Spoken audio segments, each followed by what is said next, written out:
الحمد لله نحمده ونستعينه ونستغفره ونؤمن به ونتوكل عليه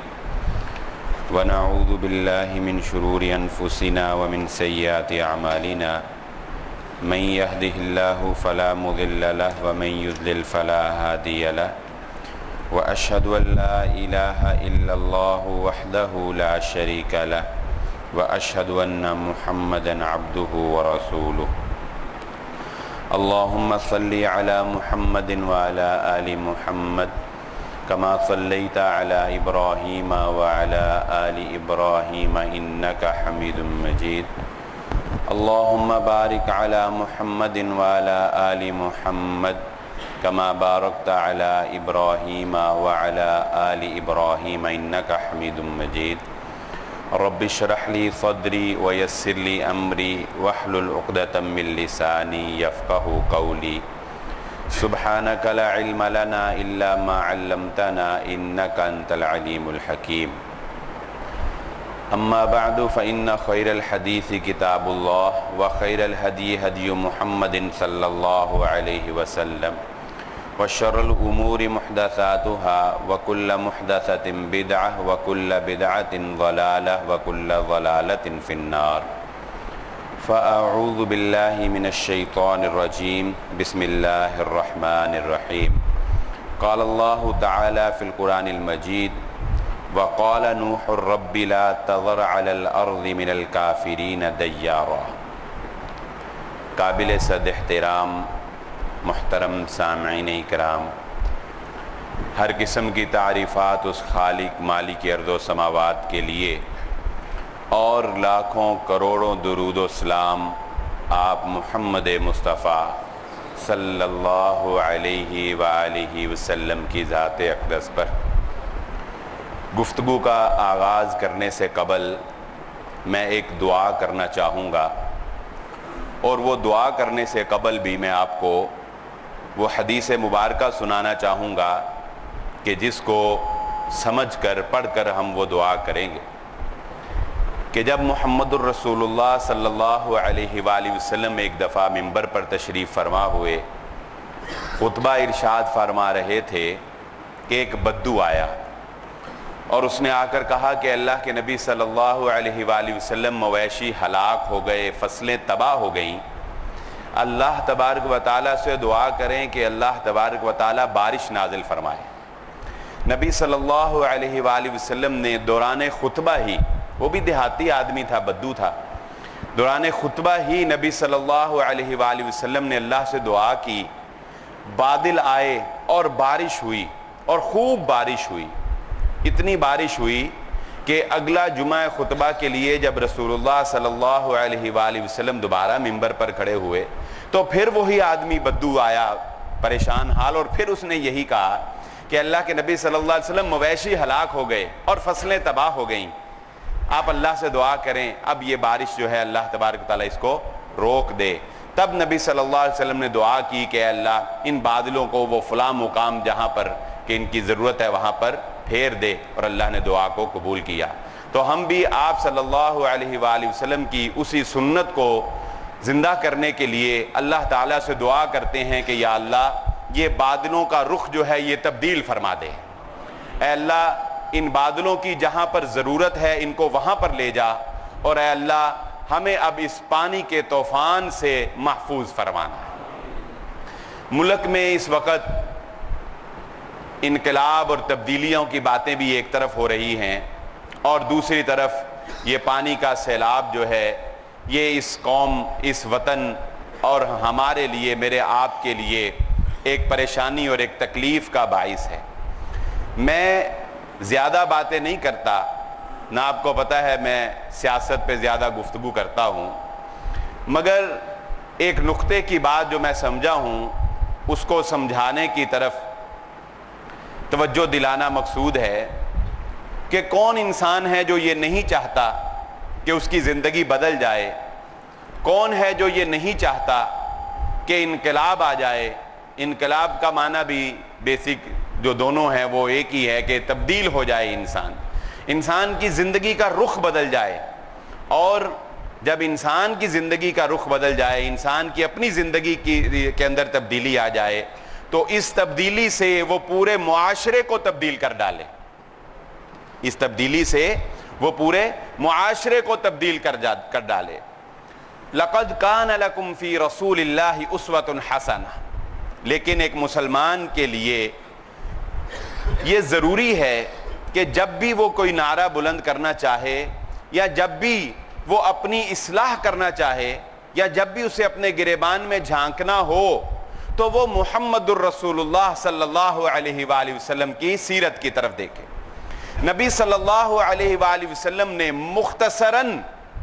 23 سالہ دور میں جتنی بڑی تبدیلی انسانیت کے اندر پیدا کی ہے، تاریخ میں اس سے قبل اور اس کے بعد کبھی نہیں ہوئی۔ جتنی بڑی تبدیلی انسانوں میں ان 23 سالہ دور میں آئی، اس سے پہلے انبیاء اکرام آئے، بعض ایسے نبی تھے ان پر ایک بھی شخص ایمان نہیں لایا، بعض پر کوئی 80 ایمان لائے، بعض پر 100، بعض پر چند ہزار، مگر محمد الرسول اللہ صلی اللہ علیہ وآلہ وسلم کے پیروکاروں کی تعداد آپ کی زندگی میں لاکھوں سے تجاوز کر چکی تھی۔ مگر ذرا ابتدا تو دیکھیں، جب آپ صلی اللہ علیہ وآلہ وسلم لوگوں کو تبدیل کرنے کے لیے، انقلاب ان کی زندگیوں میں لانے کے لیے کوہ صفا پر کھڑے ہوئے، لوگوں کو یہ بتانے کے لیے کہ لات، عزا اور منات نہیں، یا غوث، ود اور سوا کچھ نہیں ہے، صرف ایک اللہ ہے اب جس کی تمہیں عبادت کرنی ہے، اور میں اللہ کا پیغمبر محمد صلی اللہ علیہ وآلہ وسلم ہوں، تو تمام لوگوں کو جن کو آپ نے دعوت دینی تھی، جن کو آپ نے تبلیغ کرنی تھی، جن کو آپ نے اسلام کا پیغام پہنچانا تھا، اسلام کا پیغام پہنچانے سے پہلے، اپنی دعوت کو ان کے سامنے رکھنے سے پہلے، سارے لوگوں کو، جو بھی اس وقت رؤساء تھے جو اکٹھے ہو سکتے تھے، ان کو اکٹھا کیا، اور اکٹھا کرنے کے بعد اللہ کے نبی صلی اللہ علیہ وآلہ وسلم نے پوچھا، بتاؤ تمہارا میرے بارے میں کیا خیال ہے؟ میں جو تمہیں دعوت دینے لگا ہوں، مجھے تم کیسا سمجھتے ہو؟ کیسا پایا ہے مجھے تم نے؟ تو سب نے، کوئی اختلاف رائے نہیں تھا، کوئی اکثریت کی بنیاد اور قلت کا مقابلہ نہیں، اتفاق رائے سے سب نے کہا آپ صادق اور امین ہیں۔ کہ کوئی ایک بچہ، کوئی ایک بزرگ، کوئی ایک جوان اٹھ کر یہ نہیں کہہ سکتا تھا کہ ہم نے کبھی محمد الرسول اللہ صلی اللہ علیہ وآلہ وسلم کی زندگی میں کوئی عیب، کوئی نقص، کوئی جھوٹ، کوئی خیانت، کوئی بددیانتی یا کوئی ایسا کام ہم نے کبھی آپ کے سامنے دیکھا، آپ کی زندگی میں دیکھا۔ آپ صلی اللہ علیہ وآلہ وسلم نے پھر بطور مثال بھی ان کے سامنے یہ بات رکھی کہ اگر میں تمہیں یہ کہوں کہ اس پہاڑ کے پیچھے ایک لشکر تیار ہے جو تمہارے اوپر حملہ کرنے کے لیے تیار کھڑا ہے، حالانکہ یہ بعید العقل بات تھی، کیونکہ لشکر جب بھی لشکر کشائی کرتے ہیں تو لازماً خبر ہو ہی جاتی ہے علاقے والوں کو، ارد گرد سے پتہ چل جاتا ہے کہ فلاں، لیکن سب نے یک زبان ہو کر کہا کہ ہم یقین کر لیں گے کہ ہاں ایسے ہی ہونے والا ہے۔ اگر آپ کہیں کہ ایک لشکر تیار ہے جو تم پر حملہ کر دے گا، کسی نے نہیں کہا کہ نہیں ہم نہیں یقین کریں گے، یہ کیسے ممکن ہے، یہ ہو نہیں سکتا، ہمارے لوگ باہر سے آتے ہیں، کسی نے خبر نہیں دی، نہیں، سب نے آپ کے سچے ہونے پر اتنا یقین کیا کہ کہنے لگے ہاں اگر آپ کہیں ہم ماننے کے لیے تیار ہیں۔ یہ ہے اصل میں انقلاب اور تبدیلی کی بنیاد، جو میرے اور آپ کے اندر کسی کے اندر بھی پیدا ہو جائے کہ ہم اگر دوسروں کو تبدیل کرنا چاہتے ہیں تو سب سے پہلے ضروری ہے کہ ہم اپنے آپ کو تبدیل کر کے دکھائیں۔ اگر ہم معاشرے کی اصلاح کرنا چاہتے ہیں، اگر ہم لوگوں کو اچھا دیکھنا چاہتے ہیں، اگر ہم لوگوں کی خیر خواہی چاہتے ہیں، اگر ہم دین اسلام کا پرچار کرنا چاہتے ہیں، دین کی دعوت دینا چاہتے ہیں، تو کیا یہ بات ضروری نہیں ہے کہ ہماری اپنا کردار، ہماری اپنی ذات وہ ایسی ہو کہ کوئی اس پر انگلی نہ اٹھا سکتا، کوئی اس پر؟ اور محدثین کی یہ مثال آپ نے بارہا علماء اکرام سے، محدثین سے سنی ہوئی ہوگی، پڑھی ہوئی ہوگی۔ امام بخاری رحمہ اللہ تعالی کے بارے میں آپ نے یہ واقعات سنے ہوئے ہوں گے۔ حدیث کی صحت آپ نے سنا ہوگا، اب علم پھیلتا جا رہا ہے، یہ صحیح حدیث ہے، یہ ضعیف حدیث ہے، یہ فلاں ہے، اس میں یہ کمزوری، اس میں یہ کمزوری۔ کسی حدیث لینے کی شرائط میں سے،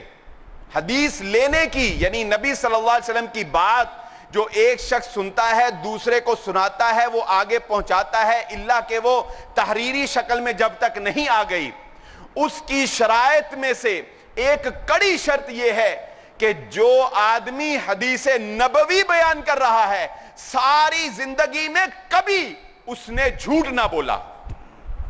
ساری زندگی میں، ساری زندگی کوئی شخص کھڑا ہو کر یہ نہ کہہ سکتا ہو کہ اس نے فلاں وقت مجھ سے جھوٹ بولا تھا۔ اگر کسی شخص کے بارے میں یہ خبر مل جائے کہ اس شخص سے جھوٹ کا صدور ہوتا ہے، محدثین اس سے حدیث لینا گوارا نہیں کرتے تھے،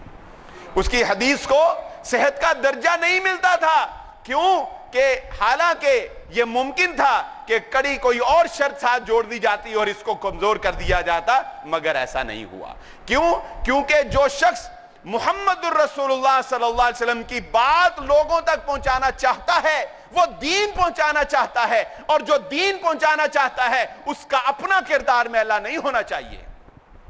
اس کے دامن پہ کوئی داغ نہیں ہونا چاہیے۔ یہ کڑی شرائط تھی محدثین کی، اور صحابہ اکرام کی زندگی سے ہمیں یہ نمایاں مثالیں ملتی ہیں۔ صحابہ اکرام کے بارے میں محدثین کا یہ اعتماد ہے کہ صحابہ تمام کے تمام عادل ہیں۔ کیوں کہ کسی صحابی سے کبھی یہ سوچا بھی نہیں جا سکتا کہ وہ محمد الرسول اللہ صلی اللہ علیہ وآلہ وسلم کی حدیث کے بارے میں جھوٹ بول سکتے ہیں۔ سارے صحابہ کیوں عادل ہیں؟ کیوں عادل ہیں؟ کیوں کوئی حدیث کی سند جب صحابی تک پہنچ جائے گی، صحابی تک پہنچ، نچلے آدمیوں کو تو چیک کیا جائے گا کہ وہ کیسے تھے، کہاں زندگی گزاری، صحابی کو چیک نہیں کیا جائے گا۔ کیوں؟ کیونکہ صحابہ پر یہ امت کا اعتماد ہو گیا ہے کہ یہ اتنے نیکوکار، اتنے متقی، اتنے پرہیزگار، ایسے مثالی کردار کے لوگ ہیں کہ ان سے کبھی محمد الرسول اللہ صلی اللہ علیہ وآلہ وسلم کی زبان پر، نبی صلی اللہ علیہ وسلم کی نسبت سے ان کی زبان پر جھوٹ نہیں آ سکتا ہے۔ ہم کیوں یہ بھول جاتے ہیں، کیوں یہ بھول جاتے ہیں کہ حضرت نوح علیہ السلام کی قوم پر جو پانی کا عذاب آیا، جو میں نے آپ کے سامنے آیت پڑھی سورہ نوح میں، اللہ تبارک و تعالی نے اس واقعے کو مکمل تفصیلی طور پر بیان بھی کیا ہے، جو پڑھنا چاہے وہ پڑھ سکتا ہے۔ کیا کہا؟ حضرت نوح علیہ السلام نے 950 سال کم و بیش اپنی قوم کو تبلیغ کی، اپنی قوم کو دعوت دی، اور وہ کیا کہتے تھے؟ اپنے چہروں کو، جب نوح علیہ السلام کو دیکھتے تھے اپنے چہروں کا رخ موڑ لیتے تھے، اپنے چہروں پر کپڑا ڈال لیتے تھے، حضرت نوح علیہ السلام سے چھپ جاتے تھے کہ کہیں نوح ہمیں دیکھ کر تبلیغ نہ شروع کر دے، ہمیں دین کی باتیں نہ بتانا شروع کر دے۔ اور دو ٹوک انہوں نے کہا کہ ہم اپنے بتوں کی عبادت کو اے نوح آپ کے کہنے پر نہیں چھوڑ سکتے۔ حضرت نوح علیہ السلام نے کہا اللہ تبارک و تعالی سے توبہ کرو، استغفار کرو، بخشش مانگو، اپنے گناہوں کی بخشش مانگو، اللہ تمہارے لیے اپنی رحمتوں کے، فراوانیوں کے دروازے کھول دے گا، دروازے کھول دے گا۔ اور وہ مشہور واقعہ جس کی نسبت امام حسن بصری رحمہ اللہ تعالی کے بارے میں کی جاتی ہے کہ جب ان کے پاس لوگ، نیکوکار لوگوں کے پاس دعا کروانے کے لیے لوگ آتے تھے اور لوگ ان سے سوال کرتے تھے کہ ہمیں فلاں مسئلہ درپیش ہے، جس طرح آج بھی لوگ آتے ہیں، لوگ علم والوں کے پاس جاتے ہیں، کوئی کہتا ہے میری نوکری کا مسئلہ، کوئی کہتا ہے میرا گھر کا مسئلہ، کوئی کہتا ہے میرا فلاں مسئلہ، میرا فلاں مسئلہ۔ تو ان کو علماء اکرام تجاویز دیتے ہیں، تم نفل پڑھ کے دعا کرو، تم فلاں آیت فلاں سورہ پڑھا کرو، یہ علماء اکرام مشورہ دیتے ہیں۔ ان کے پاس جو بھی آیا جس نے بھی آ کر اپنا مسئلہ بیان کیا، انہوں نے کہا استغفار کرو، انہوں نے کہا بخشش مانگو۔ کوئی اولاد کے لیے آیا کہ اللہ سے دعا کریں، میرا اولاد کا مسئلہ، انہوں نے کہا بخشش مانگو۔ کسی کا معاشی مسئلہ، کہا استغفار کرو، گناہوں سے معافی مانگو۔ آپ کا ایک شاگرد ساتھی ساتھ بیٹھے ہوئے، انہوں نے پوچھا جو بھی آ رہا ہے آپ اس کو توبہ استغفار اور بخشش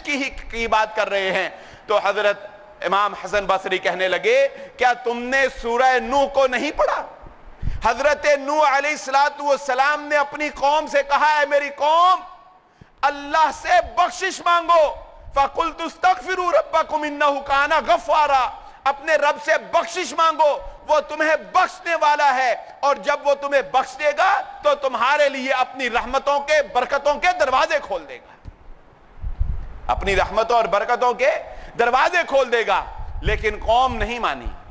قوم نہیں مانی۔ وفارت تنور، پھر اللہ تبارک و تعالی نے آسمانوں کو حکم دے دیا، آسمان برس پڑے، اور جب اللہ آسمانوں کو برسنے کا حکم دے دے تو کوئی ان کو روک نہیں سکتا ہے۔ کہاں ہیں جن کو تم پکارتے ہو؟ ہاتھو برہانکم ان کنتم صادقین۔ اللہ فرماتے ہیں ہم جب بارش نازل کر رہے ہوں میرے ساتھ شرک کرنے والوں لاؤ، جس کو تم اللہ کا شریک مانتے ہو لاؤ، اور اس کو کہو کہ اب ان بارشوں کو روک کر دکھا دے، اور جب ہم نازل نہیں کرتے تو لاؤ کسی کو کہ کوئی برسا کر دکھا دے۔ فرمایا تندور پھٹ گئے، زمین نے اپنے چشمے ابل دیے، اللہ تبارک و تعالی نے پھر اپنا عذاب اس قوم پر نازل کیا، پانی کا عذاب۔ اللہ تبارک و تعالی نے پانی کو حکم دے دیا، اذا اراد ان یکون لہ کن فیکون، جب اللہ تبارک و تعالی کسی کام کے کرنے کا ارادہ کرتا ہے تو اسے کوئی بڑے لشکر نہیں بلانے پڑتے، بڑی فوج آرائی کرنے کی ضرورت نہیں ہے، کوئی بڑی مہینوں کی اس کو پلاننگ کرنے کی ضرورت نہیں ہے، وہ کہتا ہے کن،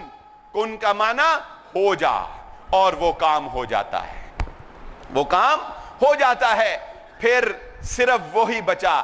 جو حضرت نوح علیہ السلام کے ساتھ کشتی میں سوار تھا،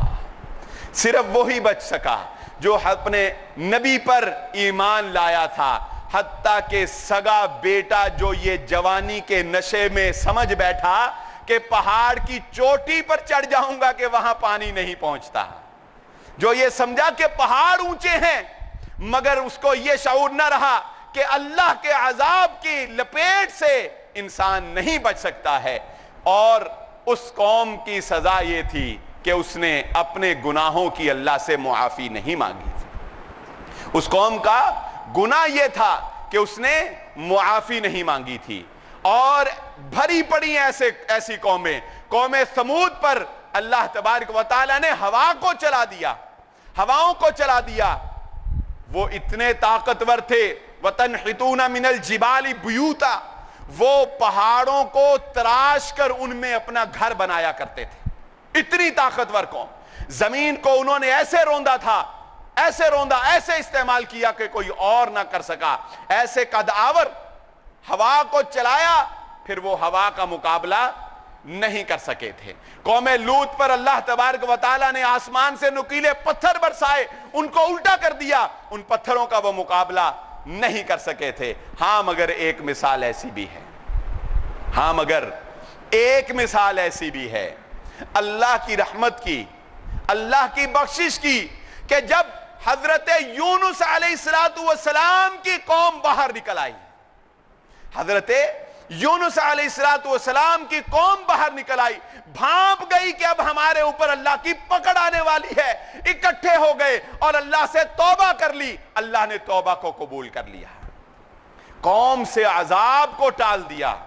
قوم سے پکڑ کو، گرفت کو، نہ جانے کیسا عذاب ان کے اوپر آتا اور ان کو نیست و نابود کر کے رکھ دیتا۔ اس قوم نے بھانپا اور اپنی اصلاح کر لی، اپنا تقوی اختیار کر لیا، اللہ نے معاف کر دیا۔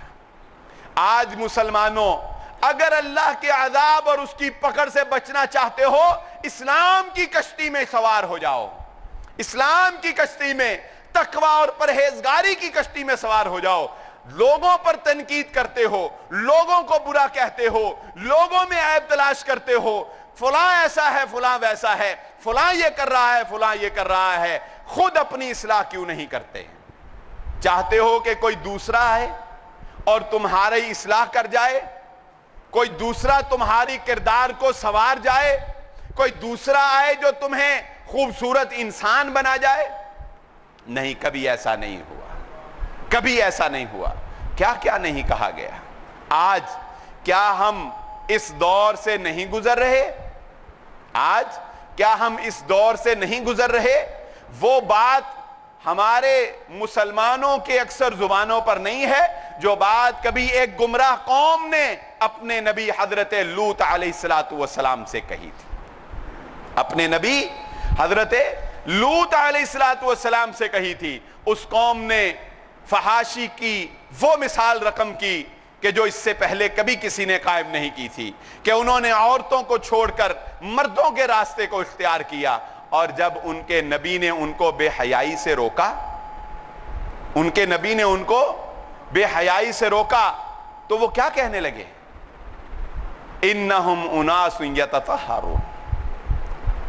قوم کے سردار کہنے لگے لوط کو اپنی بستی سے باہر کرو، چلتا کرو، یہ بڑے پاک صاف لوگ بنتے ہیں، یہ بڑے پاکیزہ بنتے ہیں، بڑے پاک بن کر ہمیں دکھاتے ہیں، ہمیں ان کی پاکی کی کوئی ضرورت نہیں ہے، ان کو اپنی قوم سے، اپنی بستی سے ہی باہر کرو۔ کیا خیال ہے کتنے اس سے ملتے جلتے جملے آج کے نوجوان اس کو جو نیکی کی دعوت دے، نیکی پر چلے، کیا نہیں سننے پڑتے؟ تم بڑے نمازی بنتے ہو، تم مفتی ہو جو مجھے روک رہے ہو، یہ بڑا نیک بنتا ہے، تو بڑا متقی ہے، مجھے پتا ہے صوفی صاحب آپ کتنے کو نیک ہیں۔ کیا یہ سارے جملے جو میں آپ کے سامنے رکھ رہا ہوں، جو ہم اس معاشرے میں اپنے کانوں سے سنتے ہیں، کیا یہ جملے اس جملے سے ملتے نہیں ہیں جو حضرت لوط علیہ السلام کی قوم نے کہے تھے؟ یقیناً ملتے جلتے ہیں، یقیناً ملتے جلتے ہیں۔ اور یہ ایک الگ احسان ہے، یہ ایک الگ احسان ہے کہ اللہ تبارک و تعالی نے محمد الرسول اللہ صلی اللہ علیہ وآلہ وسلم کی دعا کے نتیجے میں امت محمدیہ صلی اللہ علیہ وآلہ وسلم کے بارے میں یہ قانون ہے، یہ قانون اللہ نے بنا دیا ہے کہ اللہ تبارک و تعالی اس امت کو اس طرح مکمل صاف نہیں کرے گا جس طرح کہ اللہ تبارک و تعالی نے پہلی امتوں کا مکمل صفایا کر دیا۔ وَدَمَّرْنَاهُمْ تَدْمِيرًا، ان کی جڑ اکھاڑ دی۔ قوم لوط کا کوئی نشان نہیں، قوم عاد کا کوئی نشان نہیں، کوئی فرد باقی نہیں، قوم سمود کا کوئی فرد باقی نہیں، کوئی آہٹ نہیں۔ ہاں، اس امت کے ساتھ ایسا نہیں ہوگا، اس امت کے ساتھ یہ محمد الرسول اللہ صلی اللہ علیہ وآلہ وسلم کی دعا ہے، مگر وَلَن تَجِدَ لِسُنَّتِ اللَّهِ تَبْدِيلًا لَا مُبَدِّلَ لِكَلِمَاتِ اللَّهِ۔ یہ بات سمجھ لیجئے، اللہ تبارک و تعالی نے جو قانون بنا دیا ہے، جو اللہ نے قانون بنا دیا ہے، اللہ تبارک و تعالی فرماتے ہیں اللہ کا قانون تو کبھی بھی بدلتا ہوا نہیں پائے گا۔ وَلَن تَجِدَ لِسُنَّتِ اللَّهِ تَبْدِيلًا، اللہ کا طریقہ، اللہ کا قانون سب کے لیے یکساں ہے، سب کے لیے برابر ہے۔ اور وہ قانون یہ ہے، وہ قانون یہ ہے کہ جب لوگوں میں بے حیائی عام ہو جائے گی، فحاشی عام ہو جائے گی، سود خوری عام ہو جائے گی، جھوٹ عام ہو جائے گا،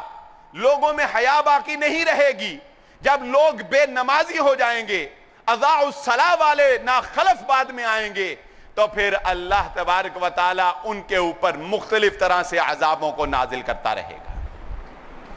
حضرت موسیٰ علیہ السلام کے دور کی وہ حکایت، بنی اسرائیلی روایت، ایک راہب ہوا کرتے تھے، درویش، اس نے اللہ تبارک و تعالی سے پوچھا، یا اللہ میں دیکھ رہا ہوں ہر طرف تیری نافرمانی ہو رہی ہے، ہر طرف لوگ گناہوں کے اندر گھرے ہوئے ہیں، اور تیرا کوئی عذاب، تیرا کوئی غضب، تیری کوئی پکڑ ان کے اوپر نازل نہیں ہو رہی، تیری کوئی پکڑ ان کے اوپر نازل نہیں ہو رہی۔ تو اس کو بتایا گیا کہ کیا تم دیکھتے نہیں ہو کہ لوگوں کی عبادت میں سے ہم نے ایمان کی حلاوت کو نکال لیا ہے۔ لوگ اب اللہ کے سامنے کھڑے ہوتے ہیں، انہیں مزہ نہیں آتا، انہیں سرور نہیں آتا، انہیں روحانیت نہیں آتی، ان میں خشوع نہیں رہا، ان میں خضوع نہیں رہا۔ اللہ اکبر، یہ اللہ کا کتنا بڑا احسان ہے، کتنا بڑا احسان ہے۔ ایک شخص، پچھلے جمعہ میں نے بیان کیا، سب سے پہلے جو چیز اٹھائی جائے گی خشوع و خضوع ہوگا، جو عبادتوں سے اٹھا لیا جائے گا۔ اللہ کے نبی صلی اللہ علیہ وسلم نے فرمایا، ایک شخص جب اللہ کے سامنے خشوع و خضوع سے نماز پڑھتا ہے، عبادت کرتا ہے اللہ کے سامنے، اگر کبھی وہ بیمار ہو جائے نا، اگر کبھی وہ بیمار ہو جائے اور مسجد میں آ کر نماز نہ پڑھ سکے، اپنے بستر پر پڑھے، تو اللہ تبارک و تعالی فرشتوں کو حکم دیتے ہیں، میرا یہ بندہ بیماری کی وجہ سے مسجد نہیں آ سکا، مگر اس کی نماز کو وہی درجہ دو جو نماز اس نے تندرستی میں خشوع و خضوع کے ساتھ مسجد میں ادا کی تھی۔ وہ ایک نماز، وہ ایک سجدہ جو انسان کو ہزاروں سجدوں سے نجات دیتا ہے، وہ ایک نماز جو انسان نے سب سے زیادہ خشوع و خضوع سے مسجد میں پڑھی ہو، اگر کبھی بیماری سے نہ پڑھ سکے، اللہ اس کو اس خشوع و خضوع کا ثواب عطا فرمائے۔ تو ہماری نمازوں میں سے اللہ نے اس راہب کو کہا، کیا تو دیکھتا نہیں ہے لوگوں کی عبادتوں میں سے ہم نے خشوع و خضوع کو نکال لیا ہے؟ کیا تو دیکھتا نہیں ہے دوسرا عذاب؟ کیا تو دیکھتا نہیں ہے لوگ جس گناہ پہ لگے ہوئے ہیں اس گناہ میں خوش نظر آتے ہیں؟ لوگ جس گناہ پہ لگے ہوئے ہیں اس گناہ پہ خوش نظر آتے ہیں۔ سود کھا کر بھی بڑا خوش گزارا ہو رہا ہے انسان کا، وہ سمجھتا ہے فراوانی ہی فراوانی ہے، رشوت راس آ گئی ہے، حرام راس آ گیا ہے، جھوٹ راس آ گیا ہے، اور بڑا خوش زندگی گزار رہا ہے۔ کیا یہ اللہ کے عذابوں میں سے عذاب نہیں ہے؟ اور اہل مکہ کو مخاطب کر کے کہا، مکے والوں کو اللہ تبارک و تعالی نے کس عذاب سے دوچار کیا؟ مکے والوں کو اللہ نے کس عذاب سے دوچار کیا؟ اپنے نبی محمد الرسول اللہ صلی اللہ علیہ وآلہ وسلم کی آنکھوں کو ٹھنڈا کرنے کے لیے جب مکے والے یہ سمجھنے لگ گئے کہ ہم نے نبی کو محمد صلی اللہ علیہ وسلم کو مکے سے نکال دیا اور ہم کامیاب ہو گئے، اللہ تبارک و تعالیٰ فرماتے ہیں محمد صلی اللہ علیہ وسلم ان سے کہو یہ دیکھیں گے، کیا یہ غور نہیں کرتے، کیا یہ دیکھتے نہیں ہیں؟ رفتہ رفتہ زمین ان پر تنگ ہو رہی ہے، مکے والوں کی حمایتی ٹوٹ رہے ہیں، مکے والوں کے حلیف، مکے والوں کے کا ساتھ دینے والے ان کا ساتھ چھوڑتے چلے جا رہے ہیں۔ یہ بھی مکے والوں پر عذاب تھا کہ اللہ نے آہستہ آہستہ ان کا دائرہ تنگ کرتے کرتے بالآخر مسلمانوں کو ان پر فتح دے دی، مسلمانوں کو ان پر فتح دے۔ اللہ کے عذاب کی کتنی شکلیں ہیں، اللہ کے گرفت کی کتنی شکلیں ہیں۔ اللہ تبارک و تعالی ہم سب کو اپنے عذاب سے محفوظ فرمائے، لیکن خدا نے کبھی اس قوم کی حالت نہیں بدلی، نہ ہو جسے آپ اپنی حالت کے بدلنے کا خیال۔ اللہ نے کبھی نہ قدروں کو ہدایت نہیں دی، اللہ نے کبھی چاہت نہ رکھنے والوں پر زبردستی نہیں کی، اللہ نے کبھی کسی کو تلوار سے اسلام قبول نہیں کروایا، کبھی کسی کو نہیں کہا کہ زور بازو سے تمہیں مسلمان کر لیں گے، نہیں کہا۔ اللہ تبارک و تعالی نے انسان کی چاہت کو دیکھتے ہوئے اس کی حالت کو تبدیل کیا ہے۔ حالت کی تبدیلی اصل میں معیار تھوڑا فرق ہو گیا ہے، اصل میں معیار تھوڑا فرق۔ ہم تبدیلی حالات ترقی مال کو سمجھتے ہیں۔ محمد الرسول اللہ صلی اللہ علیہ وسلم کے پاس ایک شخص آیا آ کر کہنے لگا، دیہاتی ٹائپ آدمی آ کر کہنے لگا، اے اللہ کے نبی صلی اللہ علیہ وآلہ وسلم، میں آپ سے محبت کرتا ہوں، میں آپ سے محبت کرتا ہوں، میں آپ کی اتباع اور تابع داری میں زندگی گزارنا چاہتا ہوں۔ اللہ کے نبی صلی اللہ علیہ وسلم نے فرمایا اچھا یہ بات ہے، تم مجھ سے محبت کرتے ہو، چلو پھر اب مسکینی اور فقیری کے لیے تیار ہو جاؤ، کیونکہ جس نے نبیوں سے محبت کی فقر اس کی طرف بڑی تیزی سے آیا۔ کیا کہا؟ یہ نہیں کہا اچھا تم نے مجھ سے محبت کی اب مالدار ہو جاؤ گے، اب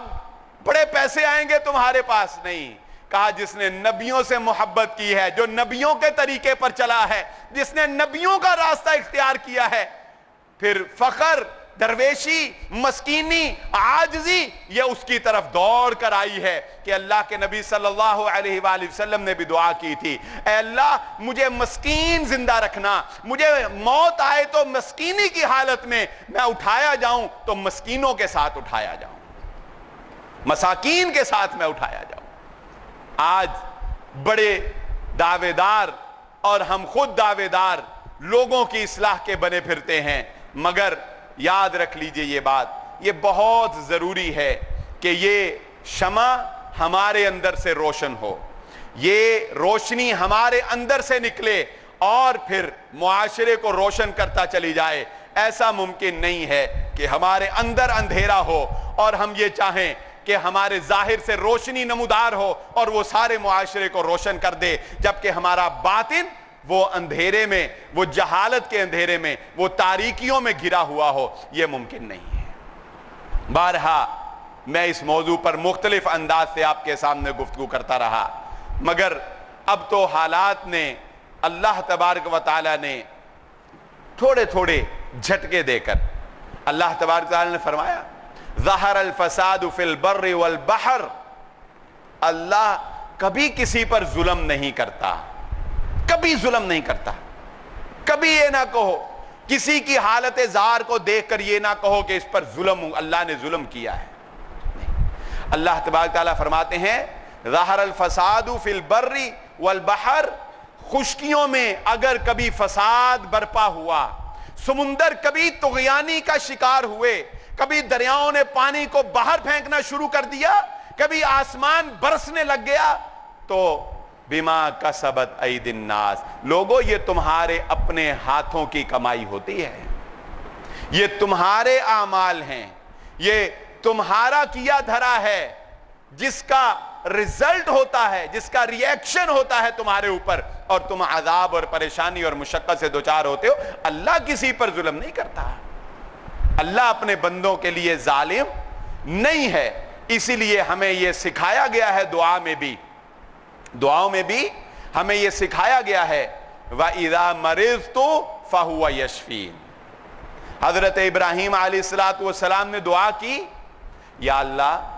جب میں بیمار ہو جاتا ہوں تو مجھے شفا دینے والا ہے، یہ نہیں کہا اللہ تو نے بیمار کیا ہے تو تو ہی شفا دے، بیماری کی نسبت میں بیمار ہوا ہوں۔ صراط الذین انعمت علیہم غیر المغضوب علیہم، اے اللہ ہمیں راستہ دکھا، اہدنا الصراط، ہمیں راستہ دکھا، کن لوگوں کا؟ صراط الذین، راستہ ان لوگوں کا، انعمت علیہم، تو نے ان پر انعام کیے، تو نے ان پر انعام کیا، غیر المغضوب، نہ کہ ان لوگوں کا جو غضبناک ہوئے، یہ نہیں کہا غضبتا، تو نے غضب کیا ہے، یہ نہیں کہا۔ انعام کا کیا کہا؟ انعمتا، تو نے انعام کیا ہے، اور غضب کی باری یہ نہیں کہا غضبتا، تو نے غضب، کیونکہ اللہ غضب نہیں کرتا، انسان اپنے اعمالوں سے غضب کو دعوت دیتے ہیں۔ مغضوب کہا وہ خود غضبناک ہوئے، ان پر غضب ان کے اعمال بد کی وجہ سے کیا گیا ہے۔ یہ ہمارے اعمال اور ہمارے افعال ہیں جن کا نتیجہ ہمارے سامنے ہے۔ اللہ سے معافی مانگ لیں، اللہ سے توبہ کر لیں، اپنے گناہوں کی اپنے گریبان میں جھانک کر اپنی اصلاح کر لیں۔ اللہ تبارک و تعالیٰ سے دعا ہے اللہ مجھے اور آپ کو جو کہا اور جو سنا سمجھنے کی اور عمل کرنے کی توفیق عطا فرمائے۔